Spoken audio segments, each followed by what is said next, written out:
It was a bitterly cold day out there, even by mid-January standards. The jocular voice on the radio informed them that it was currently 26 below with gusting winds, and the temperature was predicted to drop to -30 after sunset. There was a low visibility alert for across most of southwestern Ontario, and, for some inexplicable reason, the guy was giggling madly as he said this. Blowing snow had forced the closure of both the 401 and the 403. The DJ wrapped it up by saying that the OPP were advising folks to stay off the roads if at all possible, then went on to make some lame-ass dad joke about roasting frozen chestnuts over an open fire. Ha ha, fucko. We're late as shit and now the highway's fucking closed? That's pretty funny, isn't it? Fuck you. It was frigidly cold outside, but Jared Brown was sweating freely in the interior of Mo's Honda. Was the goddamn heat cranked up to 11, or was it just because he was freaking out? He squirmed against his seatbelt and unzipped his jacket. Up in the front passenger seat, Ray was laughing like a retarded spider monkey at the DJ's stupid joke. Jared suddenly realized that he hated Ray. Just a little bit. No, that wasn't true. He hated Ray a lot. You fucking idiot. What the fuck are you laughing about? You of all people. Jared felt his right hand clench into a fist. His haymaker. Shut up, asshole. We're late, do you get it? You made us late as shit. Do you understand how bad this is? We were supposed to be on the road over 2 hours ago. If we'd fucking left on time, we would have avoided the worst of this shit, but now... He was seeing red.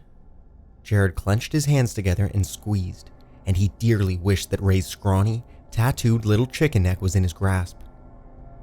This is very, very fucking bad, Ray. Do you get it? We can't show up fucking hours and hours late. Can not. Do you... I get it. Goddamn, fucking chill back there, bruh. I thought it was funny, that's all. Ray looked back with offended, bloodshot eyes. His white ball cap was emblazoned across the front with green lettering that read 420.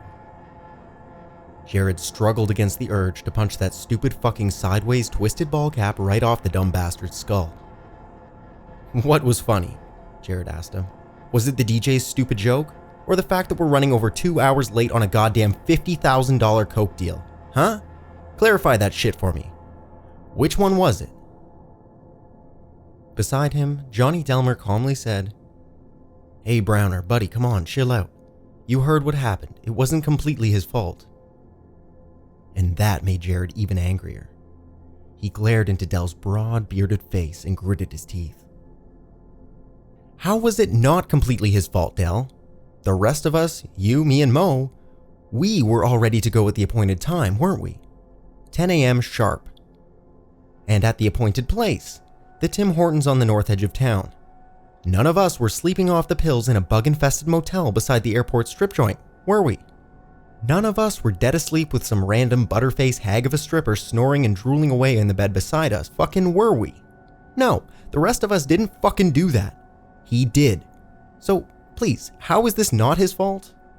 I would have made it to the Timmy's on time if my fucking car would have started, but it's too cold out. The shit froze up, dog. That whiny squeak crept its way into the kid's voice, like it always did when someone was criticizing him for something stupid that he had done. How many times a day was Jared forced to endure that whiny, squeaky, self-righteous tone at work anyway? Dozens. He rubbed his temples and tried desperately to rein in his mounting fury. I can't smash him out. Not here and now. I can do that later. Scratch that. I will do that later.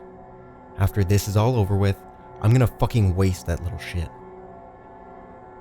Jared took a deep breath and said, No, you wouldn't have made it on time, Ray, you stupid motherfucker. Jared gritted his teeth and started again. For fuck's sake. Look, I'll break this down for you, okay? It's real simple. You shouldn't have been out partying last night. You should have known that getting the fuck to bed so that you could be ready in the morning was far, far more important than shoving toonies down some crackerjack stripper's smelly little G-string all night. You should have known this, but you didn't. Ray opens his mouth to protest and Jared barked, No, and no. Shut up. I called you and fucking called you this morning, Ray. You wouldn't answer. Now we're late as fuck and it's looking like we're gonna end up being even later. And it's not because your car wouldn't start, is it? Not really. It's because you went and got wrecked all fucking back again last night and you couldn't wake up. So, in conclusion, yeah, you fucking dummy, it is your fault. It's not that big a deal. Guy, seriously. We'll just call them when we get into the city, Mo said, and he changed the station with a stab of his finger. He kept his eyes fixed on the road. We're late, and that fucking sucks, but they'll get their cash in the end. Fucking highways are closed and shit, right? We'll just say that we had to take the back roads and it took forever because of the blowing snow. They'll understand. Don't even worry about it. The new radio station flooded the interior of the Honda with pounding, grimy European techno beats, making further argument impossible. Jared sat back and tried to control his breathing. In his mind's eye, he saw the Serb's mirrored shades reflect his own face back at him. They'd been sitting in Luca's Escalade with an envelope full of money laying on the console between them and the two large, hard-faced gentlemen lurking in the back seat.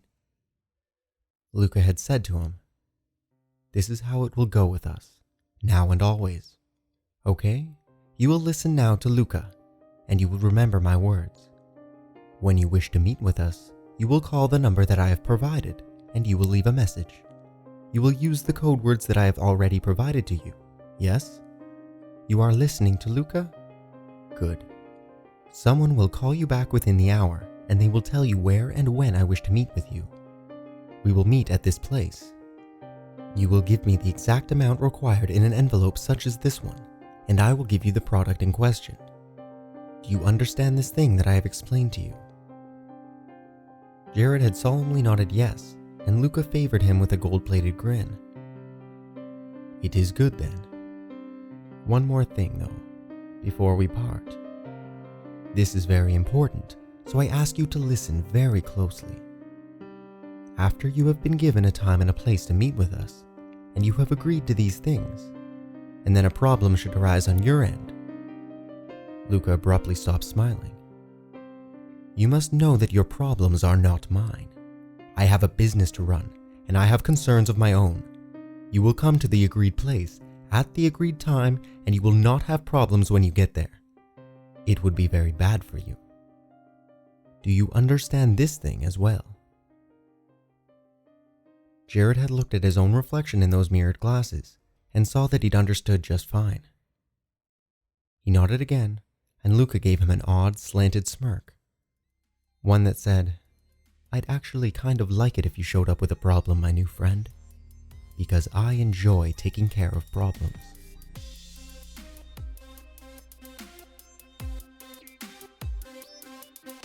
"Turn that shit down for a second," Jared hollered, and Mo complied with a reluctant sigh. "You know what? I think there's something that none of you are really getting here.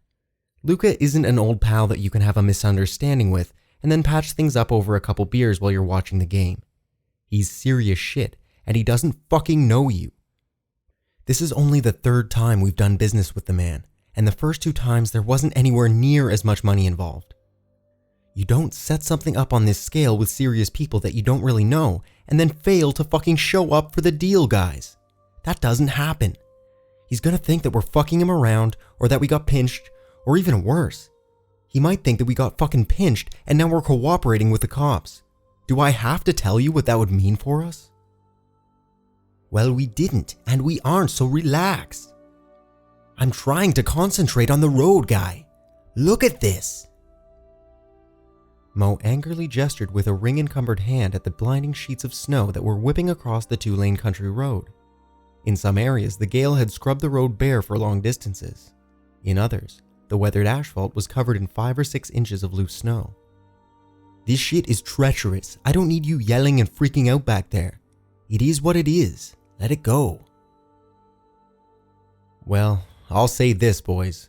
At the very least, we probably just fucked up a damn good thing." Jared stared out the window at the white, barren fields beyond the glass, fringed on all sides by frosted gullies and completely devoid of life. "I very well might end up breathing my last breath somewhere just like this before the day is through. Awesome. At the very least, the Serb is going to cut us off. That last few ounces we turned over, the cash we made, that'll be it for us. Or maybe it'll be a lot worse. Maybe we won't be making any more money at all. Ever. Mo frowned at him in the rearview mirror and turned the music up. Jared stared out the window and brooded over the lashing, winding ribbons of gale-driven snow. The road conditions were getting progressively worse. Jared was starting to question if they could even make it to Toronto at all. Why the fuck did all of these young Mediterranean guys love driving souped-up little foreign shitboxes so much anyway? Why couldn't he drive a goddamn Range Rover or something like that? I should have come up by myself in my truck. That's what I should have done. Well, I guess I'd still bring Del with me. He's a brick shithouse, that guy. A lot better backup than the Arabic Bling King and fucking Vanilla Ice up there. If it weren't for the fact that the two younger men were moving most of the blow for them, Jared would have cut them out of the deal after the first transaction. They were reckless and oblivious. A heat score for sure. This went double for Ray. He was an easy bust waiting to happen. Jared had already spent some time in jail. The longest stint was 3 years. The Crown Attorney's reward to him for knocking off a variety store in the midst of a 2-week dope and whores binge in the Falls. He'd been young and completely gooned off his face on PCP. The store had been equipped with a CCTV camera, something that he hadn't thought about when he'd slammed through the door with a shotgun in his hands and an upside-down flower pot balanced jauntily on his head. Jail was a bad place. He didn't want to go back. Jared looked at the back of Ray's stupid ball cap and decided that, if they all somehow came out of this mess in one piece, Ray and Mo were officially out of the picture. It might make things awkward down at the warehouse, but what the fuck ever, man. Who cares? We'll turn this shit over and I'll triple my 12 grand easy. Maybe more. I'll quit that shitty job and then I'll finally be able to kick the living fuck out of this goofy shithead with the saggy pants and fake Gucci belt. I'll do it just to say goodbye. And Mo can either be okay with it or he can have a taste of what Ray's gonna get too. What the fuck ever, man. I'm beyond caring at this point. The stark, barren stretch of endless fields on either side of the Honda abruptly ended, and Jared found himself looking out at a thick run of untouched woodlands that crowded the road like a skeletal lynch mob. The relentless wind drove the snow through the trees in hypnotic patterns. Watching it made Jared feel slightly calmer. He needed to be calmer. To take the rest of the journey one step at a time and not think about the near future. One step at a time, 1 minute to the next. That was the only way he was going to get through this. Mo turned the stereo down and looked at Jared in the rearview mirror. Guy, are you going to go for the foreman position that came up yesterday? You should go for it, that's what I think. You'd get it, no problem. Everyone listens to you, Guy. You're like a leader and shit, you know? Everyone listens when you talk. I wouldn't want that job, that's for sure, Del rumbled. They gotta take the worst of everyone's bullshit, and the area leader takes shit on them every other day because we're always behind on our orders. But you know what? I think it would be different with you, Browner. I really do. It's just like Mo said, you're a natural leader. People respect you. Ray nodded solemnly in agreement. The hurt of Jared's tongue lashing was still visibly stamped on his narrow, peach-fuzzed face. Jared turned his eyes back to the window.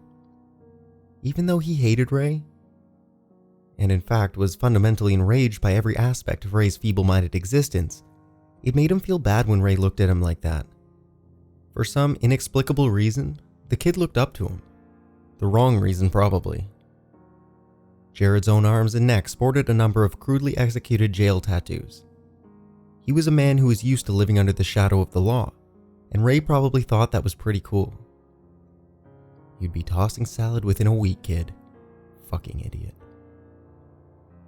But still, he hated how it made him feel when Ray looked at him like that. Like he just lost his cool and smacked a misbehaving puppy or something. It made him feel mean and petty. Well, Are you gonna go for it? Mo prompted, and Jared realized that they were all waiting for an answer. He closed his eyes tight and massaged his temples again. We're right on the verge of either getting rich, shut down, or dead, and these idiots are thinking about our dull little warehouse job? Jesus wept. I don't know, he muttered finally. I don't know if I will or not. Thanks for the vote of confidence though, guys. It was all Jared could force himself to say. Everyone fell silent after that, and the only sounds were the muted roar of the heater, the rumbling crunch of the tires on the road, and the whistling of the lashing wind. The tall, stout trees swayed and bent before its power. Because of the cover that the forest provided, this section of the road was still possible to navigate without slowing to a crawl.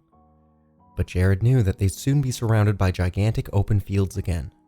Acres and acres of flat land that would act as a runway for the blowing snow. It was only a matter of time before the shiny little Honda started getting stuck. Why now, goddammit? This crap could have held off for another 12 hours and everything would have been wine and roses. 10 minutes later, their respite came to an end. The woods petered out and the fields took over the landscape once again. The road virtually disappeared under a blanket of snow, and Mo slowed the fishtailing vehicle to under 30 kilometers an hour. The wind tried its hardest to bully the Honda off the road and into the ditch. Visibility dropped to less than 50 meters. Seriously, this is bullshit, guy, Mo erupted. We're not gonna make it. Not if the roads are like this the rest of the way there. We're gonna end up in the ditch. He hesitated, then added, I think we should turn back. Jared erupted right back at him. Are you kidding me, man? Are you? You must be. Do you think that we're gonna get another chance at this? Huh? Do you think Luca will just shrug it off and let it go? He fucking told me, quite specifically, that our problems are not his problems. He told me that not showing up for a deal would be very bad for us.